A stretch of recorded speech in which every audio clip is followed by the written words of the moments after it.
So we're now going to turn our attention to one of the most interesting classes of operators in Project Reactor's Flux. And these are operators that handle errors or exceptions.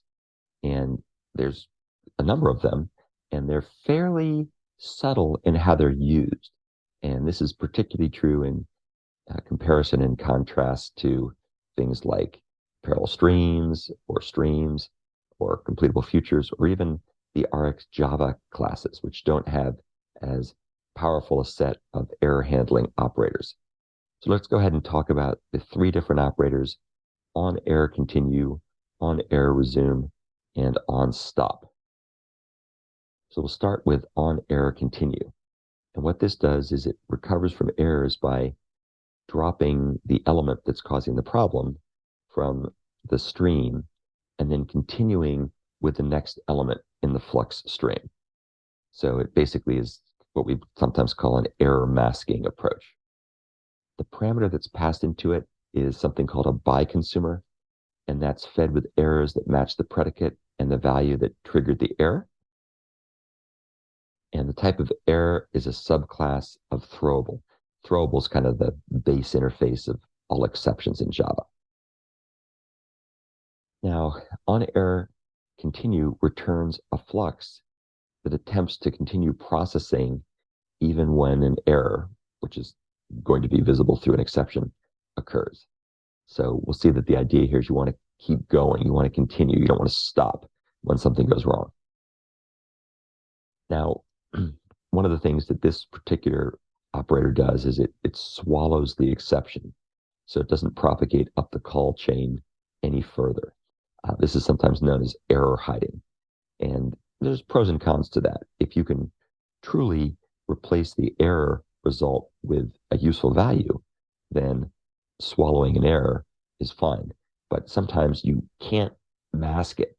And so in such a consequence, you need to use a different error handling mechanism that will propagate the error. Here's a very simple example. What we're going to do here is we're going to go ahead and basically continue processing even if we end up randomly generating a denominator that has the value 0. So, of course, if we generate a value 0 for the denominator, that will cause the arithmetic exception. But rather than fail, we're going to log the error and continue on our merry way. Now, the other thing that's interesting about onErrorContinue, and this is super subtle, is it also affects the behavior of other operators in the stream, such as the onErrorResume operator. Now, we haven't talked about onErrorResume, but we will. And what happens here is if onErrorResume appears in the stream, then it will be ignored if onErrorContinue appears downstream in the stream. And this is very confusing, but fortunately, we'll go through some examples to make it more clear. It actually has a purpose, believe it or not, but it's subtle. And we'll talk about the onErrorStop method as well, the operator called onErrorStop, which is part of this means of handling errors more flexibly. For some reason, RX Java does not have any direct equivalent for onErrorContinue. So let's talk now about onErrorResume. So what this does is this operator subscribes to a fallback publisher when any error occurs.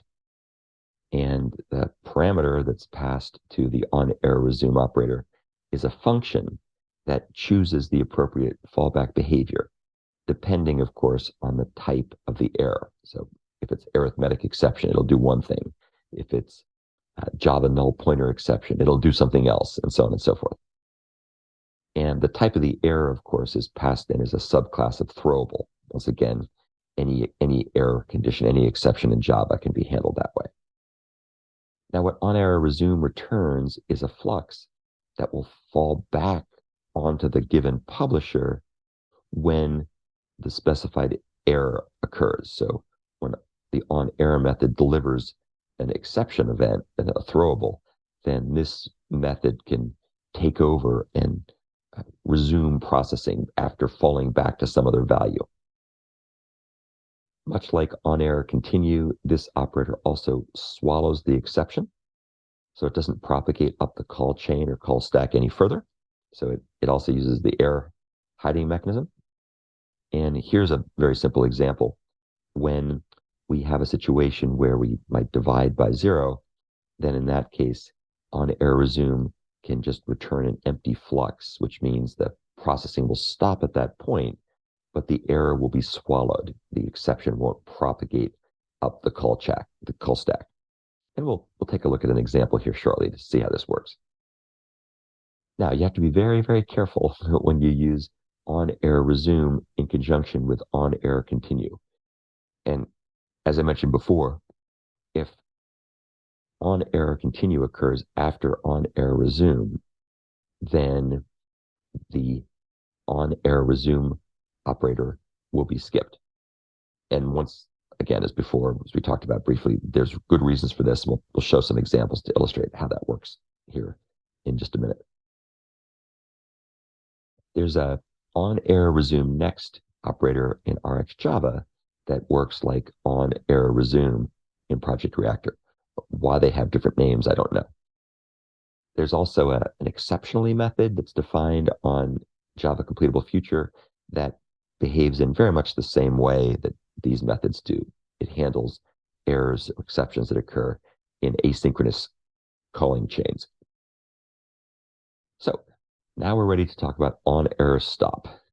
And onErrorStop is this interesting operator that's added to a Flux, and it is used in conjunction with onErrorContinue.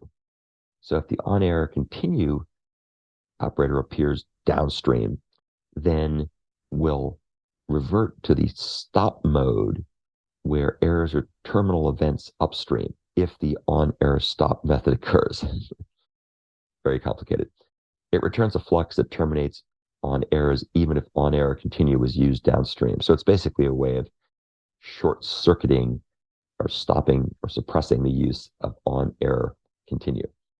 So the way that this typically works is shown here. It can be used to deal with what happens when the onNext method fails, or in order to override the inherited strategy in a substream. So what does that mean? Well, here's a simple example where we've got onErrorResume. What we want to say here is if something goes wrong, we want to just return an empty flux and stop.